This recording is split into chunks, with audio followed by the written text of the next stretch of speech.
माननीय गृह मंत्री जी।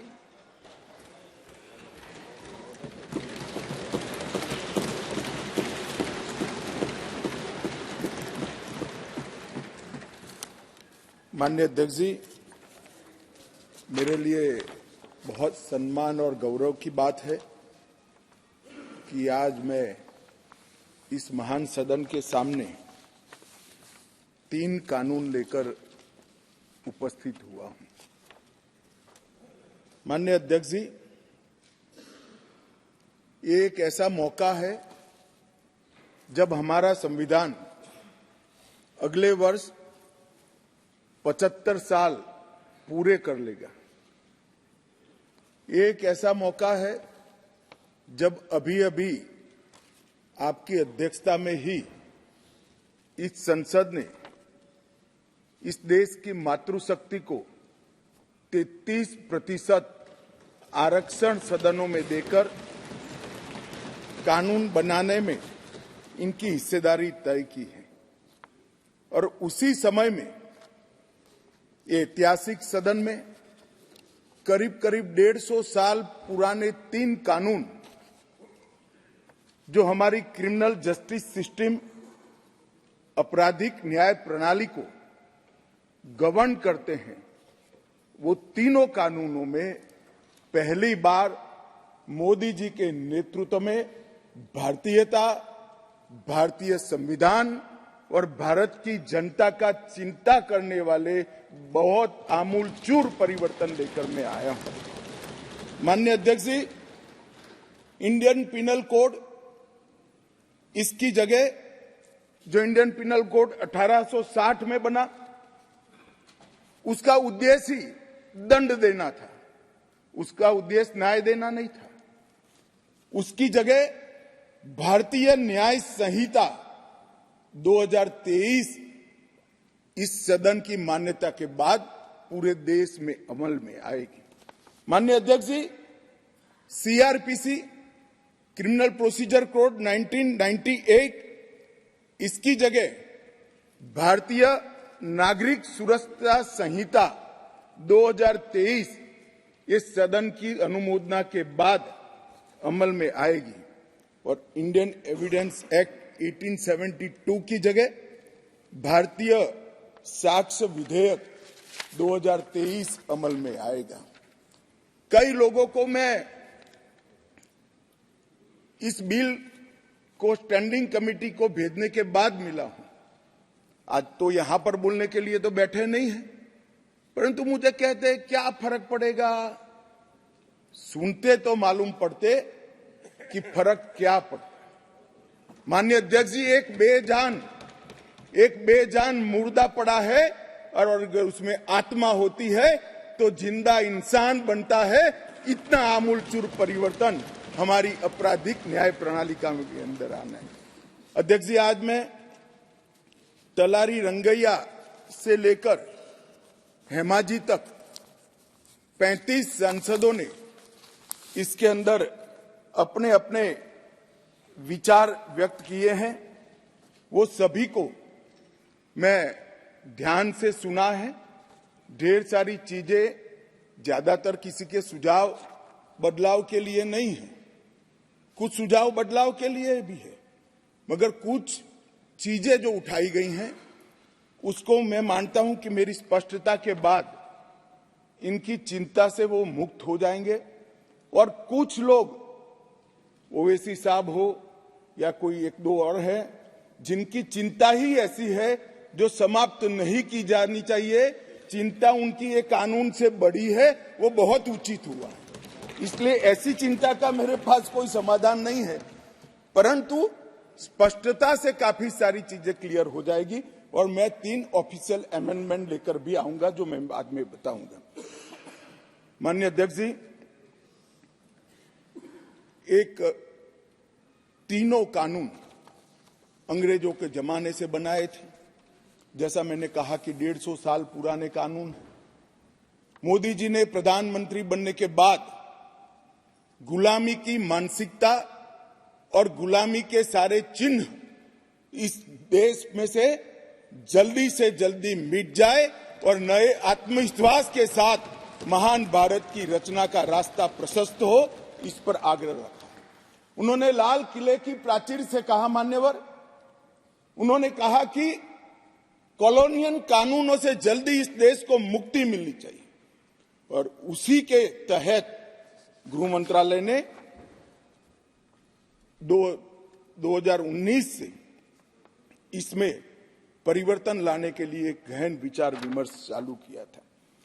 मान्यवर, ये जो कानून थे, ये कानून एक शासक ने, विदेशी शासक ने अपने शासन को बनाए रखने के लिए बनाए हुए कानून थे। एक गुलाम प्रजा को गवर्न करने के लिए बनाए हुए कानून थे, और इसकी जगह अब ये जो कानून आ रहे हैं वो हमारी संविधान की मूल 3 चीजें, व्यक्ति की स्वतंत्रता, मानव के अधिकार और सबके साथ समान व्यवहार, ये 3 सिद्धांतों के आधार पर बनाए जा रहे कानून है। ये इसका मूल परिवर्तन है जो कुछ लोग पहचान नहीं पाए। मान्यवर, हमारे यहां न्याय की बहुत पुरानी अवधारणा है।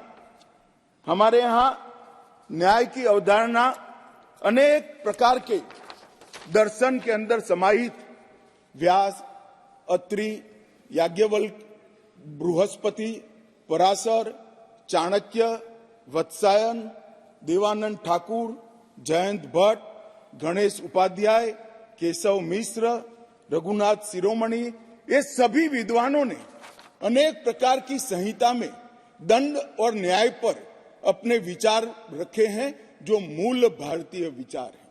मान्यवर, ये तीनों कानूनों को अभी जो है, ये तीनों कानूनों को अगर ध्यान से देखते हैं तो इसके अंदर न्याय की कल्पना ही नहीं है। दंड देने की बात को ही न्याय माना जाए।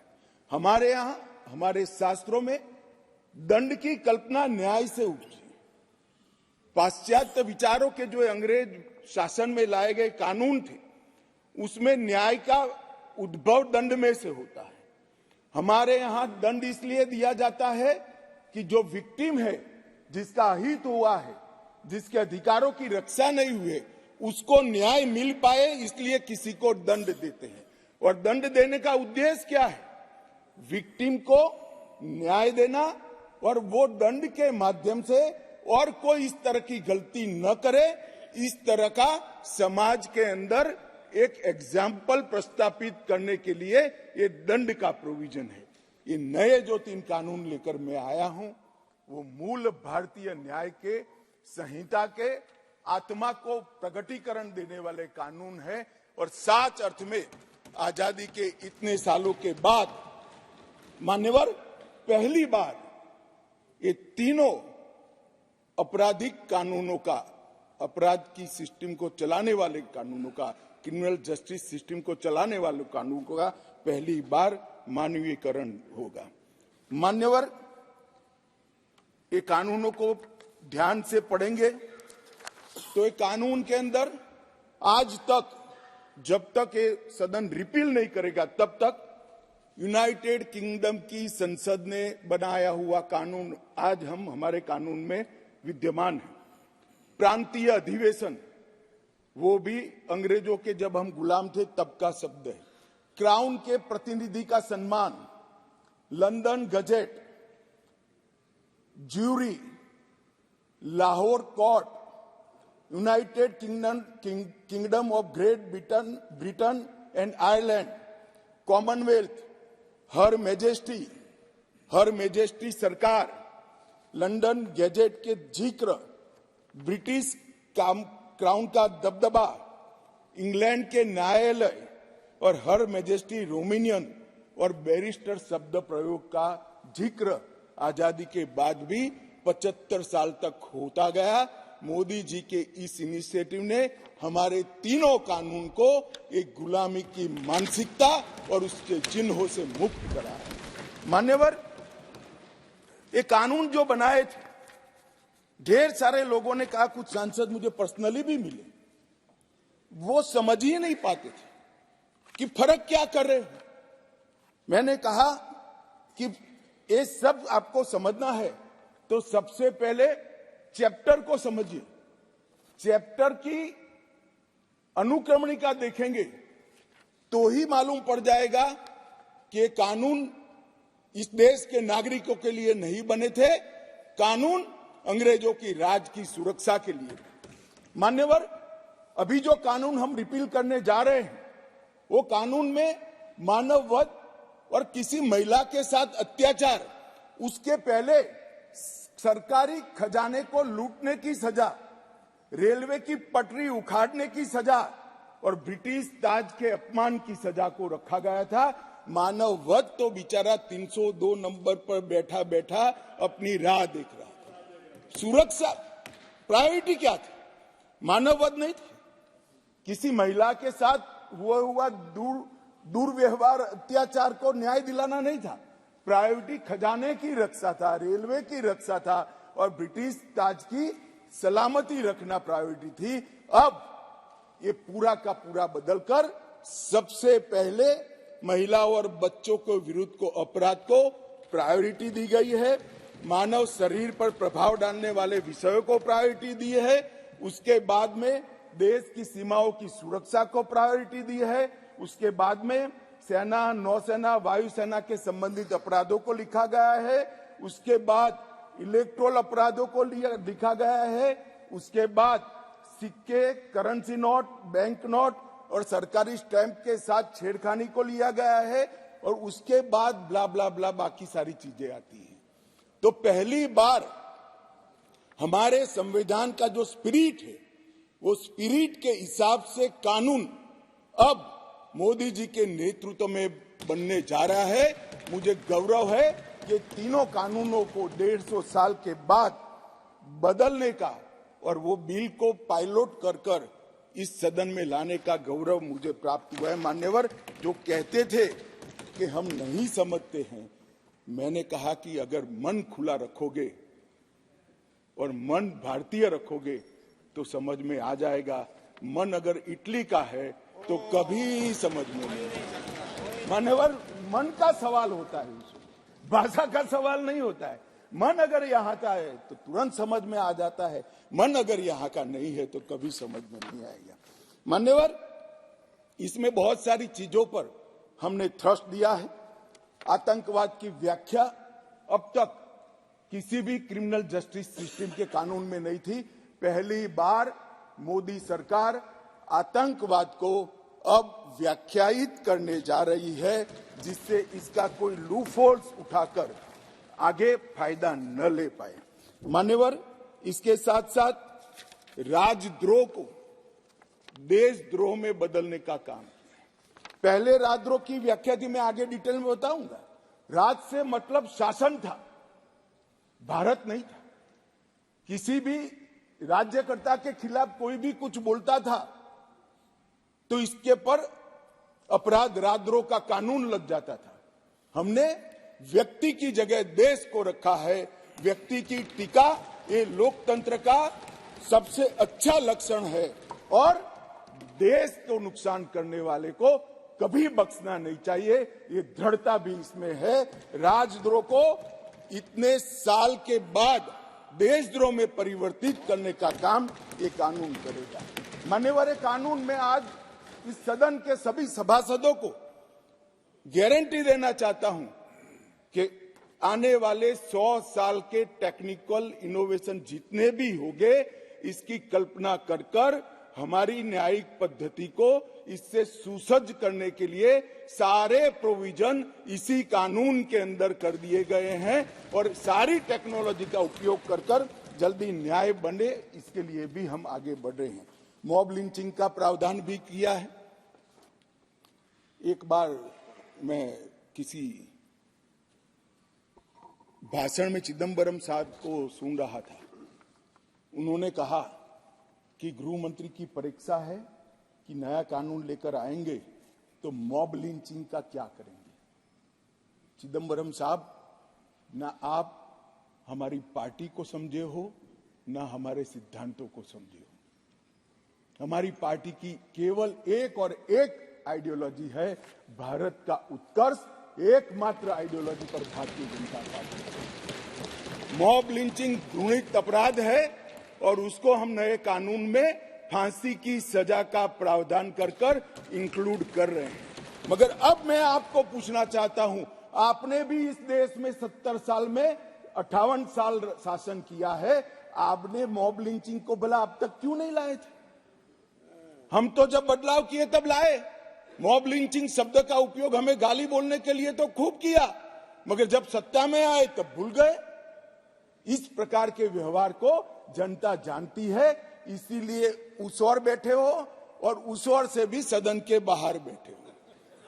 मान्यवर, ये जो इनका डबल स्टैंडर्ड है, इसके कारण उनकी पार्टी को आज इतनी सारी दिक्कतें उठानी पड़ी है। मान्यवर, पुलिस और नागरिक के अधिकारों के बीच में बहुत अच्छे से इसमें संतुलन साधा गया है। सजा का दर बढ़ाने के लिए हमने ढेर सारे प्रावधान इसके अंदर करे हैं, जिससे सजा करने का प्रतिशत बढ़ेगा। साइबर क्राइम के लिए भी ढेर सारी प्रोविजंस किए हैं और कम्युनिटी सर्विस को भी हम पहली बार इंट्रोड्यूस कर उसको कानूनी जामा पहनाने जा रहे हैं, जिससे जेलों पर के बर्डन को कमी आ जाएगी। मान्यवर, ये तीनों कानून जैसे मैंने कहा 150 साल के बाद बदले जा रहे हैं और देश के 130 करोड़ लोगों को प्रभावित करने वाले कानून हैं और ये कानूनों के आधार पर ही आने वाले समय में इस देश की आपराधिक न्याय प्रणाली चलनी है। इसलिए बहुत जरूरी था कि इस पर एक व्यापक बहस करी जाए, समाज के हर वर्ग से, और जो लोग इनसे जुड़े हुए हैं, ये प्रक्रिया में जुड़े हुए, वो सभी से, सभी चुने हुए प्रतिनिधियों से, सभी ऑल इंडिया सर्विस के अधिकारियों से और सभी विधानसभा के सदस्यों से भी चर्चा की जाए।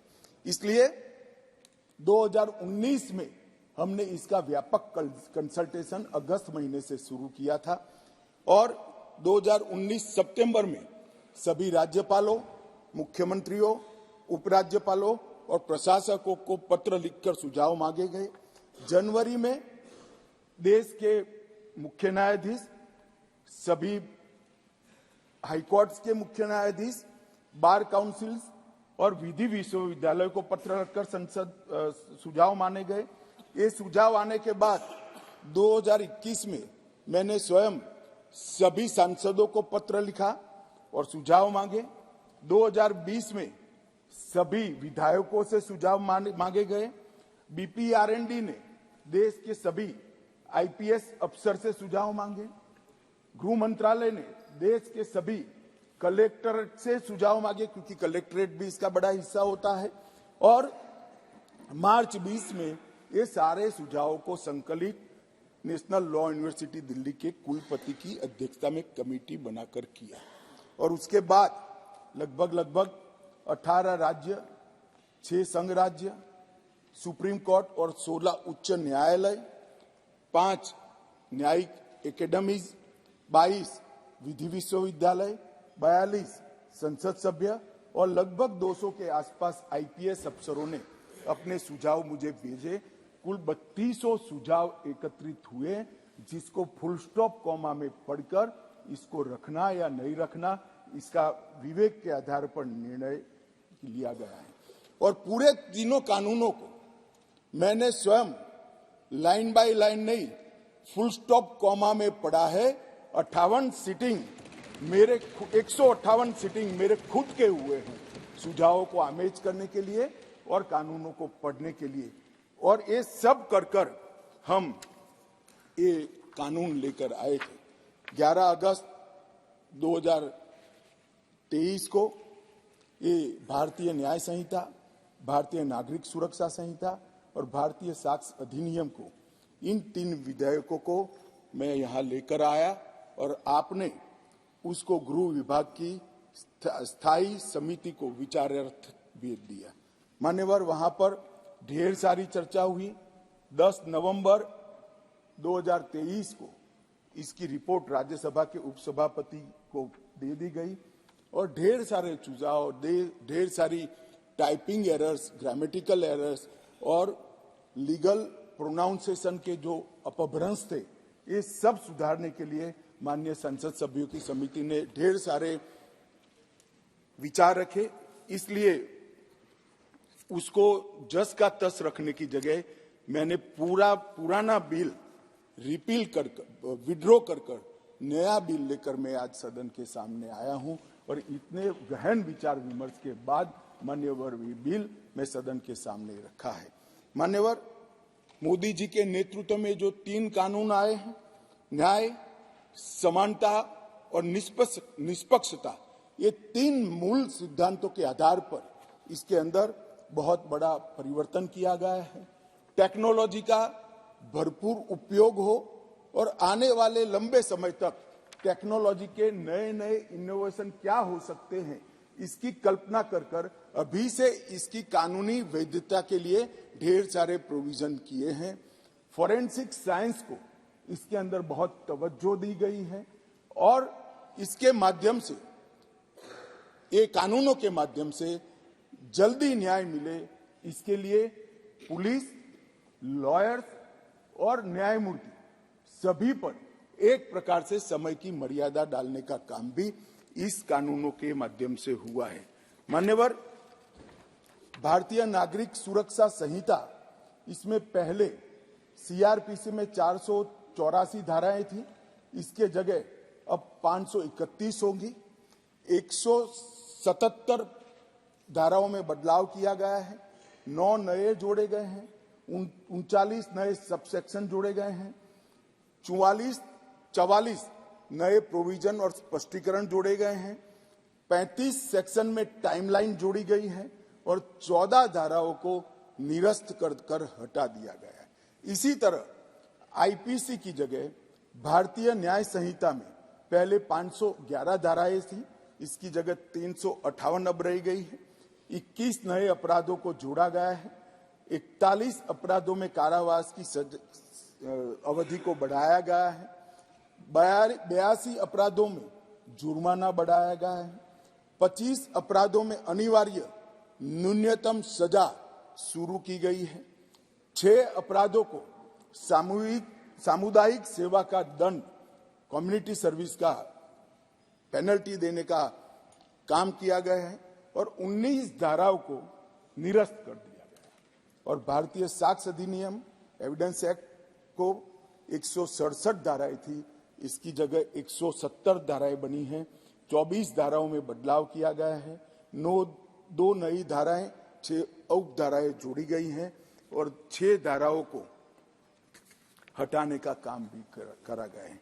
मान्यवर, मैं आज इस सदन को कहना चाहता हूं कि 2014 में नरेंद्र मोदी सरकार आने के बाद, एक लंबे अरसे बाद, अटल जी की सरकार ने भी ये प्रयास किया था, परंतु एक मिलीजुली सरकार थी, कई प्रकार की इसमें कठिनाइयां भी आती थी, मगर लंबे समय के बाद 2 बार इस देश की जनता ने ऐसी सरकार चुनी जिस सरकार ने अपने पूरे मैनिफेस्टो को अक्षरशः लागू करने का काम किया है और जिस मैनिफेस्टो को मैंडेट किया था इसको लेकर फिर से जनता के सामने जाएंगे। हमने कहा था हम धारा 370 और 35 से हटा देंगे, हट गई। हमने वादा किया था आतंकवाद, उग्रवाद और के खिलाफ जीरो टॉलरेंस की नीति सरकार बनाएगी और सुरक्षा कर्मियों को फ्री हैंड देंगे, हमने दिया। इसके कारण 3 हॉटस्पॉट, जम्मू कश्मीर, वामपंथी उग्रवादी क्षेत्र और उत्तर पूर्व में हिंसक घटनाओं में 63% की कमी आई है और मृत्यु में 73% की कमी आई है और पूर्वोत्तर से 70% से ज्यादा क्षेत्र से अपसपा को हटा लिया गया है। जिन्होंने अपने एजेंडा में रखा था कि हम अपसपा हटाएंगे, वो ऐसी स्थिति का निर्माण नहीं कर पाए। हमने नहीं रखा था, अपसपा को हटाया नहीं है, परंतु हमने इसके अमल को रिस्ट्रिक्ट करने में सफलता प्राप्त करी है क्योंकि वहां कानून और व्यवस्था की परिस्थिति ठीक हुई है। हमने मान्यवर कहा था कि अयोध्या में जितना हो सके उतना जल्दी राम मंदिर बनाएंगे और 22 जनवरी को वहां पर राम लल्ला विराजमान हो जाएंगे। ये नरेंद्र मोदी सरकार है। ये नरेंद्र मोदी सरकार है मान्यवर, जो कहती है वो करती है। मान्यवर, हमने कहा था संसद और विधानसभा में महिलाओं को 33% आरक्षण देंगे। कांग्रेस पार्टी कई बार पावर में आई, तिथियां निकालती रह गई। हमने दे भी दिया और सर्वानुमत से देकर इस देश की मातृशक्ति को हमने सम्मानित करने का। हमने कहा था 3 तलाक मुस्लिम माताओं बहनों के लिए अन्याय करता है, उसको हम समाप्त कर देंगे। मान्यवर, हमने इस वादे को भी पूरा किया। हमने कहा था कि न्याय मिलने की गति को बढ़ाएंगे और न्याय के आधार पर होगा, दंड के आधार पर नहीं होगा। मैं उस वक्त पार्टी का अध्यक्ष था। श्रीमान राजनाथ सिंह जी घोषणा पत्र लेकर जनता के सामने गए थे और आज हम दोनों बैठे हैं। मुझे आनंद है मोदी जी ने ये पार्टी के वादे को आज पूरा करने का। मान्यवर, न्याय एक बहुत अम्ब्रेला टर्मिनोलॉजी। न्याय एक सभ्य समाज की नींव डालता है।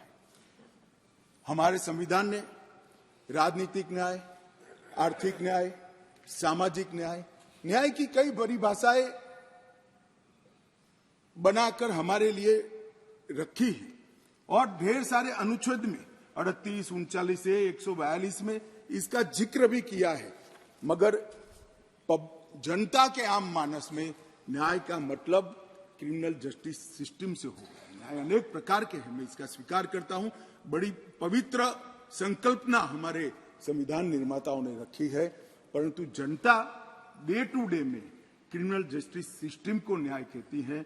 और आज मैं ये जो 3 बिल लेकर आया हूं, मोदी जी ने सालों से देश की जनता की जो अपेक्षा थी कि हमें पेनल्टी नहीं चाहिए, हमें दंड नहीं चाहिए, हमें न्याय चाहिए, आम आदमी की सुरक्षा होनी चाहिए, वो बिल इस बिल के माध्यम से होगा।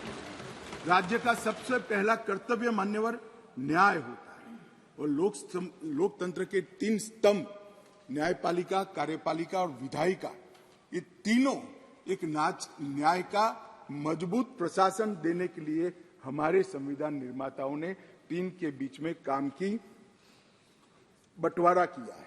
और आज पहली बार तीनों मिलकर दंड केंद्रित नहीं परंतु न्याय केंद्रित क्रिमिनल जस्टिस सिस्टम लेंगे।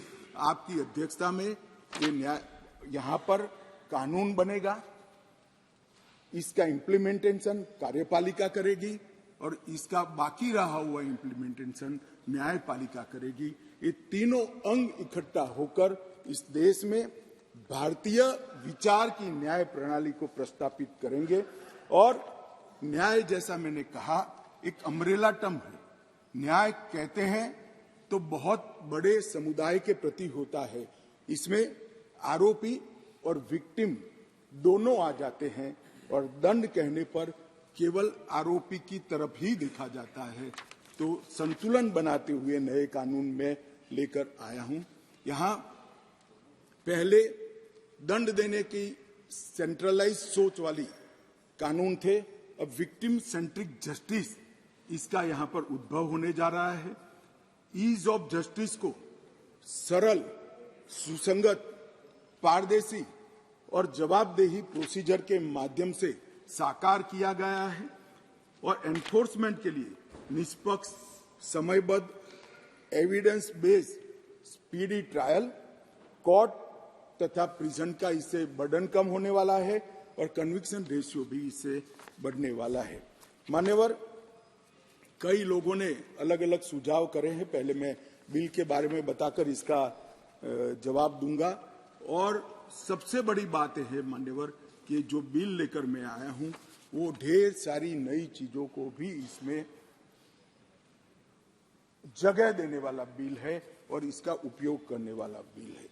इन्वेस्टिगेशन को हमने फॉरेंसिक साइंस के आधार पर प्रोसिक्यूशन को बल देने का फैसला किया है। बलात्कार की पीड़िता का ऑडियो वीडियो रिकॉर्डिंग के माध्यम से रिकॉर्ड लेना कंपलसरी किया है। कई सारी जगह पे मैं आगे बताऊंगा आपको टेक्नोलॉजी का उपयोग किया है और कोर्ट पर भी ढेर सारे समय को कम करने के प्रावधान पर हमने डाले हैं। मान्यवर, आज के बाद इस देश में अभी 3 प्रकार की न्याय प्रणाली है। कहीं मेट्रो जज होते हैं, कहीं नहीं होते, कहीं फर्स्ट क्लास मजिस्ट्रेट होते हैं, कहीं नहीं होते हैं। एक कानून पारित होने के बाद कश्मीर से कन्याकुमारी और द्वारिका से लेकर आसाम तक सभी देश में एक ही प्रकार की न्याय प्रणाली होगी और न्याय प्रणाली का में समानता इसी कानून के माध्यम से आएगी। मान्यवर, इसमें डायरेक्टर ऑफ प्रोसिक्यूशन का एक्सटेंशन और उसका महत्व और उसको कंपलसरी करने का काम किया है, क्योंकि न्याय प्रणालिका में किसी निर्दोष को अन्याय हो जाए या तो किसी विक्टिम को न्याय न मिले, दोनों किस्सों में हमारी त्रिस्तरीय न्यायिक व्यवस्था है, उसमें अपील का बड़ा महत्व है। आज अपील का निर्णय वो ही लोग करते हैं जो वो गलती जो हुई है, मानो विक्टिम को लगता है कि मेरे साथ न्याय नहीं हुआ है, तो वो ही निर्णय करते हैं अपील करनी या नहीं करनी जिसने ये गलती की है। अब एक स्वतंत्र डायरेक्टर ऑफ प्रोसिक्यूशन हर जिले में भी बनेगा, राज्य स्तर पे भी बनेगा, जो पारदर्शिता के साथ एक केस में अपील करने लायक है या नहीं है उसका निर्णय करेगा। उसमें पुलिस का और प्रोसिक्यूटर का केवल और केवल अभिप्राय होगा, निर्णय एक तटस्थ प्रणाली का होगा जिसको डायरेक्टर ऑफ प्रोसिक्यूशन के नाम से यहां इंट्रोड्यूस किया गया है। पुलिस की अकाउंटेबिलिटी कई सारे मामलों में तय की है, जैसे इस देश की अदालतों में हेबियस ढेर सारी होती है, परिवारजन जाते हैं, हमारे सगा संबंधी कहाँ है हमें मालूम ही नहीं है, पुलिस कहती है हमारे पास नहीं है। अब तय कर दिया है गिरफ्तार व्यक्तियों की सूचना अनिवार्य रूप से हर पुलिस स्टेशन पर रखनी पड़ेगी और एक पुलिस अधिकारी को इसके लिए जिम्मेदार करना पड़ेगा। मान्यवर, इस तरह से मैं आगे बाद में बताऊंगा, परंतु ढेर सारी चीजों को हमने पुलिस की अकाउंटेबिलिटी फिक्स करने का भी इस कानून के माध्यम से काम किया है। और विक्टिम सेंट्रिक कानून जब मैं कहता हूं तब मान्यवर हमने ढेर सारा विक्टिमों को बीएनएसएस में 360 तो अपनी बात रखने का अधिकार दिया है, इंफॉर्मेशन का अधिकार खंड 173, 93 और 230 में दिया है, नुकसान की क्षतिपूर्ति का अधिकार दिया है, 0 एफआईआर को इंट्रोड्यूस किया है। अब कोई भी मुकदमा स्टेट विक्टिम की परमिशन के बगैर, विक्टिम को सुने बगैर कोर्ट सिर्फ स्टेट के कहने पर विड्रॉ नहीं कर सकती। जो विक्टिम है उसको सुनना पड़ेगा, उसके ऑब्जेक्शन को भी सुनना पड़ेगा। विक्टिम को, जो फरियादी है, उसको 90 दिनों में जांच की प्रगति के बारे में इंफॉर्मेशन देने की जिम्मेदारी पुलिस की गई है। एफआईआर, गवाहों के बयान और पुलिस की रिपोर्ट, ये सभी को कंपलसरी कॉपी देने का प्रोविजन इसके अंदर कर दिया गया है। और जांच और मुकदमे के विभिन्न चरणों की पीड़ित अथवा उसके परिवारजनों को जानकारी प्रदान करने के लिए भी हमने ढेर सारे प्रोविजन मान्यवर किए हैं, जिससे मैं मानता हूं कि पुलिस की अकाउंटेबिलिटी फिक्स होगी और विक्टिम को न्याय मिलने की शुरुआत होगी। मान्यवर, मैं अब तीनों कानूनों के महत्वपूर्ण प्रावधानों को आपके सामने और आपके माध्यम से ये सदन के सामने और देश के सामने रखना चाहता हूं। भारतीय न्याय संहिता की मैं पहले बात करूंगा मान्यवर, और जैसा मैंने कहा कि इसमें ढेर सारे मानव संबंधित अपराधों को बहुत पीछे रखा गया था, क्योंकि इसका महत्व ही नहीं था। उनका महत्व अपना शासन चलाना था। जैसे बलात्कार का नंबर धारा 375, 376 था। अब जहां से अपराधों की बात शुरू आती है, इसमें सबसे पहले धारा 63 और धारा 69 में बलात्कार को रख दिया गया है। गैंग रेप को भी आगे लाया गया, बच्चों के खिलाफ अपराध को भी आगे लाया गया है। मर्डर 302 था, अब 101 हुआ है। किडनैपिंग 359 और 369 था, अब 137 और 140 हुए। ट्रैफिकिंग 370 ए था, अब 143 और 44 हुए। माननीय, शुरुआत की डेफिनेशन और प्रोसीजर को छोड़कर सीधा मानव संबंधित, पहले महिला और बच्चे और फिर शरीर संबंधित अपराधों को हमने प्रायोरिटी दी है, क्योंकि इसी को हम व्यक्ति की सुरक्षा के साथ जोड़कर देखते हैं मान्यवर, और उसको सुनिश्चित करना ये कानूनों की प्रायोरिटी है। मान्यवर, अंग्रेजों ने बनाया हुआ राजद्रोह का कानून, जिसके तहत तिलक महाराज, महात्मा गांधी, सरदार वल्लभ भाई पटेल, ढेर सारे हमारे आजादी के स्वतंत्र सेनानी, बड़े बड़े हमारे नायक सालों के सालों 6-6 साल तक जेल में रहे। वो कानून अब तक चलता रहा था। विरोध तो करते थे जब ऑपोजिशन में होते थे, मगर सत्ता में आते थे तब इसका दुरुपयोग भी करते थे, हटाने का नाम नहीं देते थे।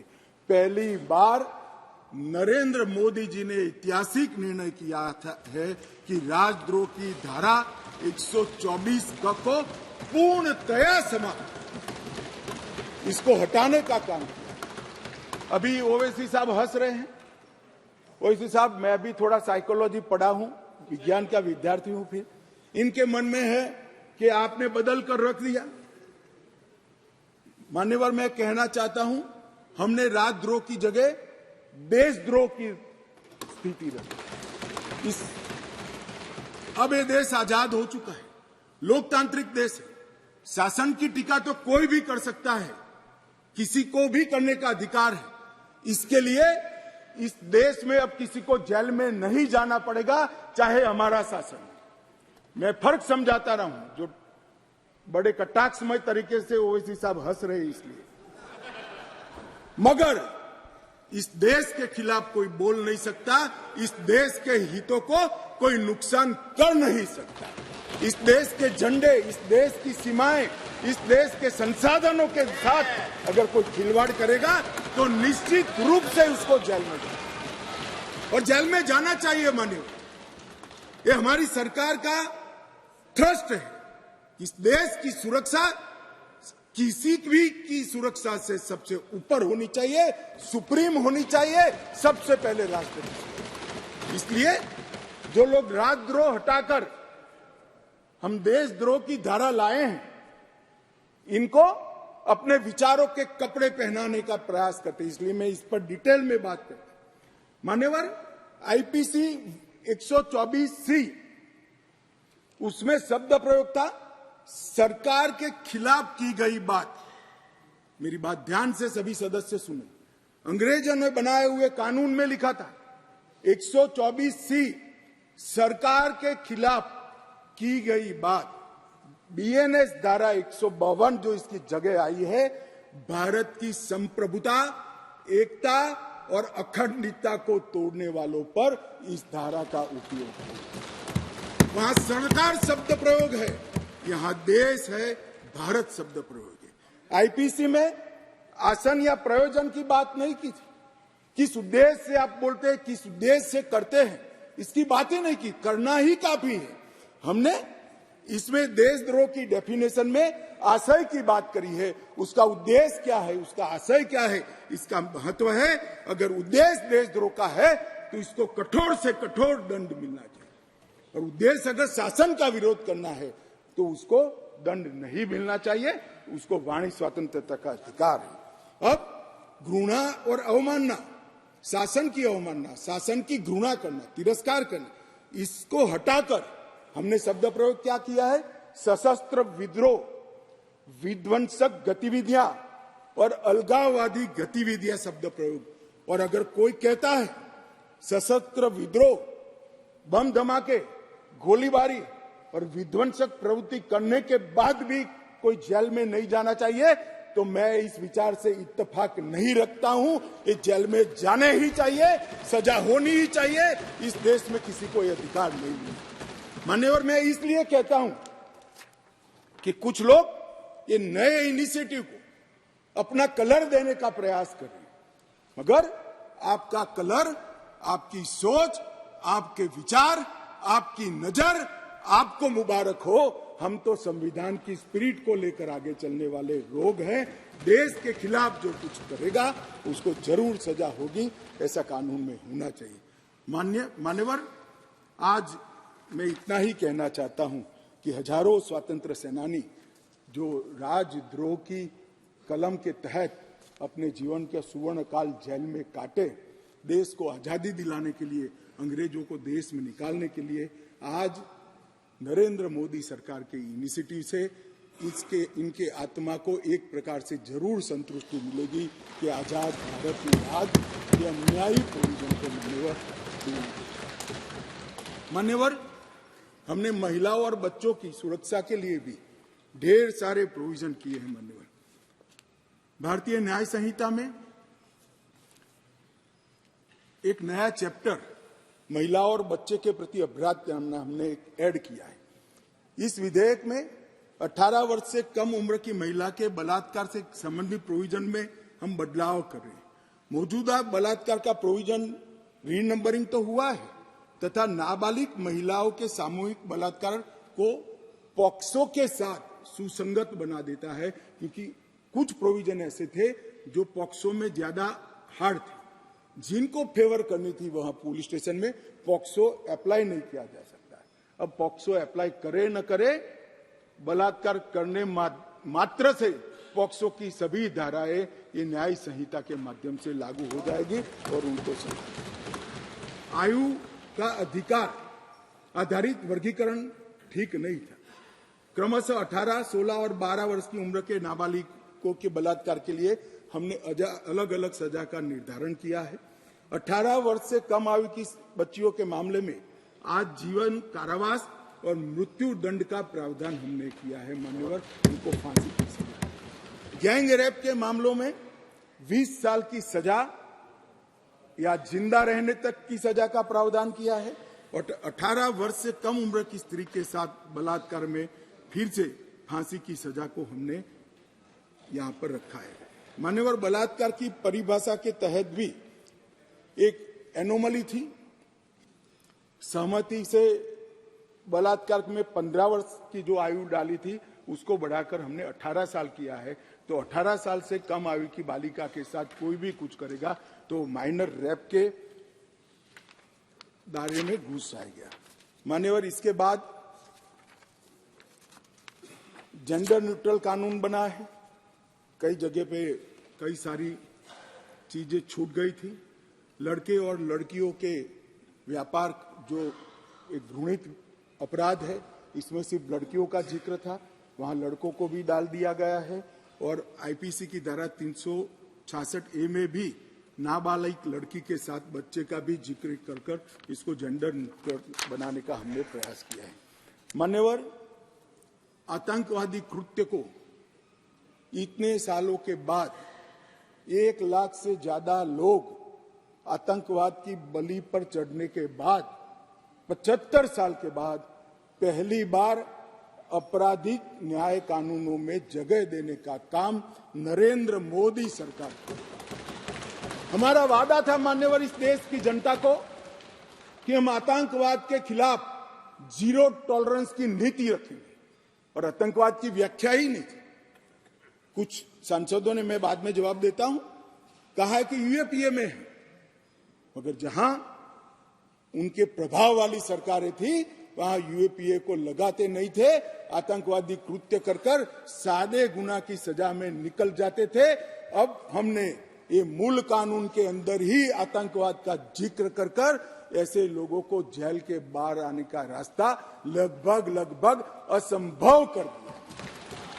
मुझे मालूम है कुछ लोगों को बड़ी तकलीफ हुई, बताया भी है, मैंने भाषण पढ़े हैं, मुझे तो आश्चर्य हो रहा है। इस देश के कानून में आतंकवाद को रोकने की धारा है और इस सम्मानीय सदन का कोई व्यक्ति उसको मानव अधिकार के नाम से विरोध करे। आतंकवाद ही मानव अधिकार का सबसे बड़ा हनन करता है। जो आतंकवाद फैलाता है, आतंकवादी कृत्य करता है, जिसका जो विक्टिम होता है, इसके मानव का अधिकार का हनन आतंकवादी कृत्य करने वाला व्यक्ति करता है और उसको कठोर से कठोर सजा मिलती है। और मैं तो आश्चर्यचकित, मैं यहां बैठा होता तो टोकता भी रोकता भी, प्रयास भी करता कि इसको सदन के रिकॉर्ड का हिस्सा न बनने दिया। आप एक्सपोज हो रहे हो, मगर मैं था नहीं, मैंने पढ़ा। इसका बचाव करते हैं। किस जमाने में जी रहे? अंग्रेजों का शासन नहीं है, कांग्रेस का शासन नहीं है, ये भारतीय जनता पार्टी और नरेंद्र मोदी का शासन। यहां पर आतंकवाद को बचाने की कोई दलीलें काम में नहीं ली जाएगी, परंतु इसके दुरुपयोग न हो इसके लिए इसकी व्याख्या भी हमने बड़ी स्पष्ट की है। मान्यवर, इसकी व्याख्या क्या की है? जो कोई भारत की एकता, अखंडता, संप्रभुता, सुरक्षा और आर्थिक सुरक्षा की प्रभुता को खतरे में डालता है और किसी भी वर्ग में आतंक फैलाने का प्रयास करता है, आइदर और साइड से, उसको आतंकवादी घटना कहा जाएगा। उसका विवरण दिया है। डायनामाइट, विस्फोटक पदार्थ, जहरीले गैस, न्यूक्लियर का उपयोग, ऐसी घटनाओं में जब कोई भी मृत्यु होती है तो ये घटना करने वाला आतंकवादी कृत्य में लिप्त माना जाएगा। अब इसमें कहां दुरुपयोग की गुंजाइश है? मगर मन में एक भय पड़ा है मान्यवर, वो भय से ये विरोध जन्म लेता है। और मैं तो मानता हूं ये भय तो रहना ही चाहिए, रहना ही चाहिए, रहना ही। जो आतंकवादी कृत्य करते हैं उनके प्रति कोई दया भाव नहीं होना चाहिए। कठोर से कठोर इनके लिए कानून का प्रावधान होना चाहिए। और ये नरेंद्र मोदी सरकार का उचित ही निर्णय है कि आतंकवाद के लिए ये कानून में हमने जगह दी है। उसके बाद भारत सरकार, किसी राज्य सरकार, विदेश की सरकार, अंतर्राष्ट्रीय सरकारी संगठन के सुरक्षा को बाधित करने वाले कृत्य भी आतंकवादी माने जाएंगे। मान्यवर, मैं नहीं मानता इसमें कहीं पर भी कोई गुंजाइश बची है कि इसका दुरुपयोग हो। और मैं सदन को आश्वस्त करना चाहता हूं, कानून तो लिखी हुई चीज है, इसका अमल करते वक्त अगर कोई इसका दुरुपयोग करता है, यहां तक हमारी सरकार का सवाल है साहब, हम उसको रोकेंगे भी और उसको नसीहत भी करेंगे, सजा भी देंगे। और सबसे ऊपर कोर्ट है। अगर किसके ग्रीवेंसेस है तो ये आतंकवाद को रोकने का प्रोविजन भी कोर्ट के ऊपर तो नहीं है। धारा लगते ही कोर्ट इसकी मीमांसा करेगी, मगर इसके डर से आतंकवाद को ही न रोका जाए, मैं इस बात से सहमत नहीं हो सकता। मान्यवर, मैं सदन से अपील करना चाहता हूं कि इस धारा को जो मोदी सरकार लेकर आई है, आपका समर्थन चाहिए, आशीर्वाद चाहिए और जीरो टॉलरेंस का एक संदेश इस सदन से जाना चाहिए। मान्यवर, संगठित अपराध की भी पहली बार व्याख्या की गई है। कई राज्य और राज्यतर गैंगे संगठित अपराध करती हैं, इसके लिए कोई विशेष कानून नहीं था। इसके अंदर हमने साइबर अपराध को, आर्थिक अपराध को, भूमि हत्याना को, हथियारों की व्यापार को, डकैती को और मानव लोगों की तस्करी करने, व्यक्तियों की मानव तस्करी में, ये सभी को इसके अंदर रखा है। आर्थिक अपराध की भी हमने व्याख्या की है। करेंसी नोट, बैंक नोट, सरकारी स्टैंप का कुटकरण, हवाला व्यवहार और बड़े पैमाने पर वित्तीय कपट और आर्थिक व्यवस्था को तोड़ने के सभी प्रयास, इसको भी आर्थिक अपराध की व्याख्या की तरफ पहली बार लाने का काम नरेंद्र मोदी जी कर रहे हैं। और इससे मुझे लगता है कि न्यायपालिका का काम काफी सरल हो जाएगा। मान्यवर, एक मैं स्पष्टीकरण करना चाहता हूं कि गैर इरादतन हत्या जो थी, अकस्मात जिसको कहते हैं, इसमें हमने दो हिस्से किए। अकस्मात तो किसी भी व्यक्ति से किसी भी स्थिति में हो सकता है। एक गाड़ी चलाता रहे एक व्यक्ति और रास्ते में कोई भी बेध्यान हुआ या कोई रश कर आ गया और अकस्मात हो गया। अकस्मात करने के बाद वो व्यक्ति स्वयं उसको पुलिस स्टेशन या तो हॉस्पिटल ले जाता है, तो इसके लिए कम सजा का प्रावधान किया है। और हिट एंड रन केस, मरता हुआ छोड़कर कोई भाग जाता है, तो इसके लिए हमने 10 साल की सजा का प्रावधान किया। और मैं मानता हूं कि इससे हिट एंड रन के केस में काफी कमी आएगी मान्यवर। पर ये करते करते जो डॉक्टरों की नेग्लिजेंसी से अगर किसी की मृत्यु आती है तो वो भी गैर इरादतन हत्या में आ जाती है, इसकी भी सजा बढ़ गई। तो हमने इसको मैं आज ऑफिशियल अमेंडमेंट लेकर आऊंगा, डॉक्टरों को इससे मुक्त कर दिया है। इंडियन मेडिकल एसोसिएशन ने मेरे सामने रजूआत करी थी, हमने इसको मुक्त करने का प्रावधान किया। मान्यवर, मॉब लिंचिंग का नया प्रावधान हम लेकर आए हैं। नस्ल, जाति, समुदाय या किसी शंका के आधार पर एक टोला एकत्रित होकर किसी को मार देता है तो उसमें मैक्सिमम फांसी तक की सजा की है। स्नैचिंग के लिए कोई कानून नहीं था, चैन स्नैचिंग होते थे, मोबाइल होते थे और अलग अलग धाराओं में अंत में कानून के गैप का फायदा उठाकर वो छूट जाते हैं थे। स्नैचिंग के लिए भी हमने कानून लाया है। और मान्यवर, गंभीर चोट का जो कानून था इसमें भी हमने 2 डिवीजन करे हैं। किसी के सर पर लाठी मार दी, इंजर्ड हुआ तो उसको सजा तो होनी चाहिए, परंतु लाठी मारने के कारण वो ब्रेन डेड हो गया या अपाहिज हो गया तो इसकी सजा इतनी नहीं होनी चाहिए। तो संपूर्ण अपाहिजता या तो ब्रेन डेड के केस में हमने 10 साल तक का कठोर दंड देने का प्रावधान किया है, इसको सेपरेट किया है। मान्यवर, गंभीर चोट का जो खंड 117 है उसमें 10 साल की उम्र कैद का हमने प्रावधान किया है। इसके अलावा भी ढेर सारे बदलाव किए हैं मान्यवर, मैंने प्रमुख बदलाव भी आपके सामने। अब मैं भारतीय नागरिक सुरक्षा संहिता की बात करूंगा मान्यवर, इस देश में न्याय प्राप्त करने में सबसे बड़ी बाधा है तो गरीबों के लिए तो आर्थिक बाधा है, मगर हमारे संविधान ने इसकी योजना बनाई। गरीब से गरीब व्यक्ति को शासन के द्वारा वकील भी दिया जाता है, न्याय भी मिलता है, परंतु न्याय मिलता ही नहीं। कल ही मुझे माननीय रक्षा मंत्री में बिल पेश कर रहा था, बता रहे थे 2003 में कोई एक्सीडेंट हुआ था, इसका साक्षी का सेवन 2023 में कल ही माननीय रक्षा मंत्री जी के साथ आया है। सजा कब होगी वो तो अभी किसी को मालूम नहीं मान्यवर। सालों के सालों तक तारीख पे तारीख पढ़ते रहते हैं। पुलिस न्यायपालिका को दोषित करती है, सरकार पुलिस और न्यायपालिका दोनों को दोषी करते हैं, और पुलिस और न्यायपालिका बैठती है तो सरकार को दोषित करती है।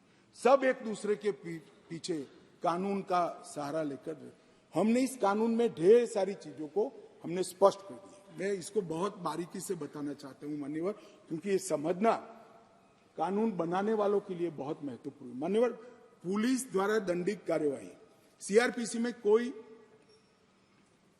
समय निर्धारित नहीं। आप एक कंप्लेन देते हो, इसका संज्ञान वो 10 साल के बाद भी ले सकते हैं। अब 3 दिनों के अंदर ही एफआईआर दर्ज करनी होगी अगर प्राथमिक जांच होगी, इसको कंपलसरी कर दे।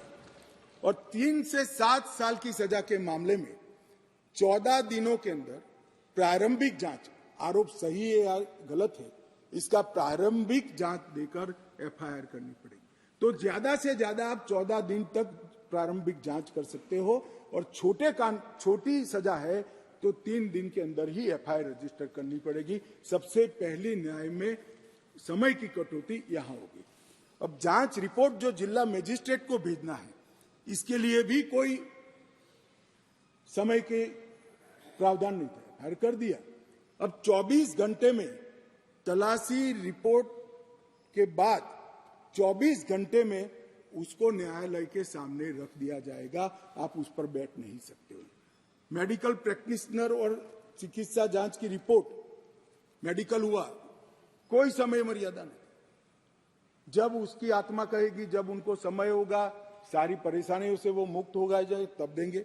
अब हमने बिना किसी देर से बलात्कार पीड़िता की रिपोर्ट को भी 7 दिन के अंदर पुलिस थाने में और न्यायालय में डायरेक्ट भेजने का काम हमने यहां निश्चित किया। मान्यवर, पहले चार्जशीट का समय नहीं, 60 से 90 दिन में चार्जशीट करने का एक कानूनी प्रोविजन था, परंतु री इन्वेस्टिगेशन, मेरी जांच चालू है, ऐसा कर सालों सालों तक चार्जशीट लटकाए जाते थे, केस लटकाए जाते थे और लोग केस से परेशान होते। हमने कह दिया कि 60 से 90 दिन का जो समय था वो तो रहेगा, और 90 दिन के बाद और 90 दिन तक ही फर्दर इन्वेस्टिगेशन कर पाओगे। अगर 90 दिन के बाद फर्दर इन्वेस्टिगेशन करना है तो कोर्ट से ऑर्डर लेना पड़ेगा। चार्जशीट को आप 180 दिन के बाद पेंडिंग नहीं रख सकते हो। ये हमने प्रोविजन कर ट्रायल जल्दी हो इसके लिए शुरुआत कर दी। मान्यवर, इसके बाद मैजिस्ट्रेट के समय कब कार्यवाही शुरू होगी, मैजिस्ट्रेट के समय समक्ष, इसकी भी समय मर्यादा थी। अब मैजिस्ट्रेट साहब के साथ हमने बाध्य कर दिया है कि 14 दिनों के अंदर इसका संज्ञान आपको लेना ही पड़ेगा और कार्यवाही चालू, इसको लटका नहीं सकते। तो जो हमारे यहाँ बहुत सारी फरियाद आती है, सच्चा झूठा भगवान जाने, 12 बजे तक कोर्ट चलती है, 12 बजे के बाद कुछ नहीं चलता है। अब अगर 14 दिनों में संज्ञान लेना है तो कोर्ट को इसको समाप्त कर ही जाना पड़ेगा। और आरोपी द्वारा आरोप मुक्त होने का जो निवेदन है वो भी 60 दिन के अंदर ही करना पड़ेगा। पहले क्या करते थे, एक केस में 25 आरोपी, तो एक के बाद एक 25 लोग लिंगरिंग रूप से एक्विटल का अपील करते ही जाते थे और 10 साल तक मुकदमा चलता नहीं था। अब जिसको भी करना है 60 दिन के अंदर करना है और 60 दिन में न्यायाधीश ने इस पर सुनवाई करनी है। तो ये ज्यादा से ज्यादा 120 दिन में केस ट्रायल पर आएगा। प्ली बार्गेनिंग के लिए भी समय नहीं था, अब तय कर दिया है। आरोप तय करने के 30 दिन के अंदर ही आप आपके गुनाह को स्वीकार कर लोगे तो सजा कम होगी। प्री बार्गेनिंग 30 दिन के अंदर समाप्त करना पड़ेगा। ट्रायल की प्रक्रिया में कागज रखने का भी कोई प्रोविजन नहीं था। अब हमने दस्तावेजों की प्रक्रिया कंपलसरी 30 ही दिन में पूरा करने का प्रोविजन कर दिया है, उसमें आप देरी नहीं कर सकते। मान्यवर, ट्रायल इन एब्सेंसिया का भी प्रोविजन किया है। कुछ लोग इस पर आपत्ति ले सकते हैं, मगर मैं आज कहना चाहता हूं, इस देश में ढेर सारे मुकदमे, देश को हिला देने वाले मुकदमे, चाहे बम्बई बम ब्लास्ट हो या कोई, और वो लोग पाकिस्तान में या कहीं और देशों में शरण लेकर बैठे हैं, ट्रायल नहीं चलती है। मान्यवर, अब इनके यहां आने की जरूरत नहीं है। 90 दिन के अगर वो कोर्ट के सामने नहीं आते हैं तो उनकी अनुपस्थिति में ट्रायल होगी। एक सरकारी वकील उनकी पैरवी करेगा, फांसी भी होगी, जन्मटिप भी, और जिससे वहां से वापस लाने की प्रक्रिया बहुत जल्दी कर पाएंगे, क्योंकि वो सजा प्राप्त व्यक्ति किसी दूसरे देश में तो स्टेटस बहुत बदलता है। जमानत के लिए भी हमने कर दिया है कि लंबे समय तक किसी को जेल में नहीं रख सकते। पहली बार अपराध करने को 1/3 सजा का जो प्रोविजन है, 1/3 अगर अंडर ट्रायल कर लिया तो इसको मुक्ति दे सकते हो, और बाकी सभी मामलों में 1/2 किया है जो गंभीर प्रकार के हत्या, डकैती, ऐसे मामले हैं।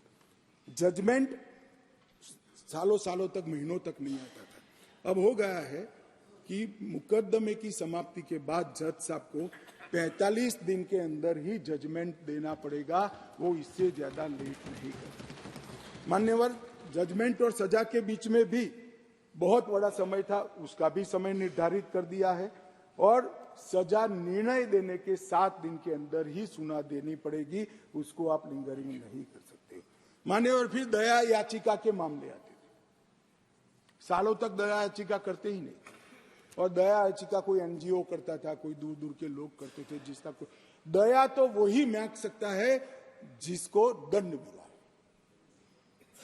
दया मांगने का अधिकार और किसी को नहीं। मान्यवर, उच्चतम न्यायालय की अपील खारिज करने के 30 दिन के अंदर ही दया की अर्जी करनी पड़ेगी, बाद में आपको इसका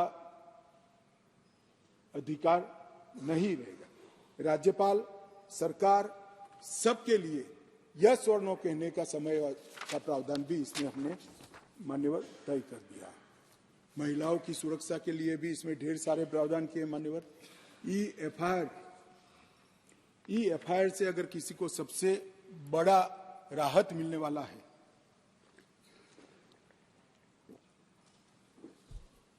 तो महिलाओं को मिल रहा है।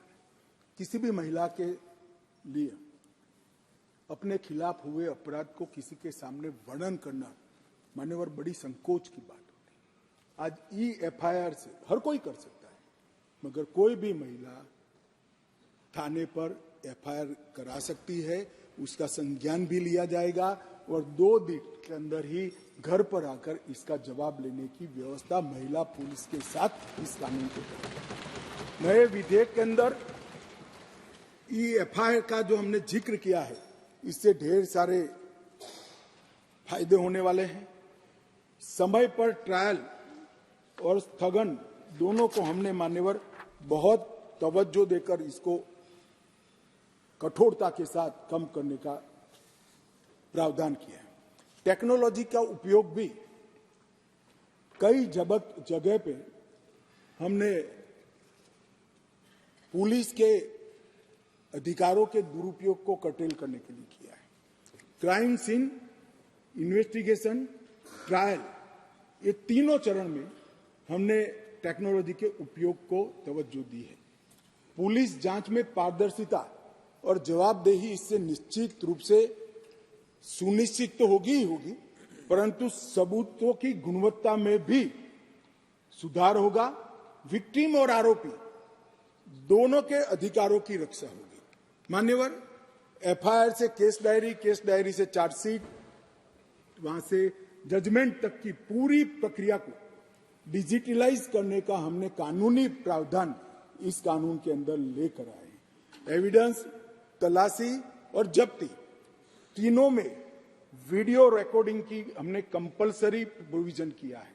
कोई भी घर पे जाकर पुलिस जब्ती करती है तो उसका वीडियो रिकॉर्डिंग किया जाएगा। एविडेंस कलेक्ट करते हो उसका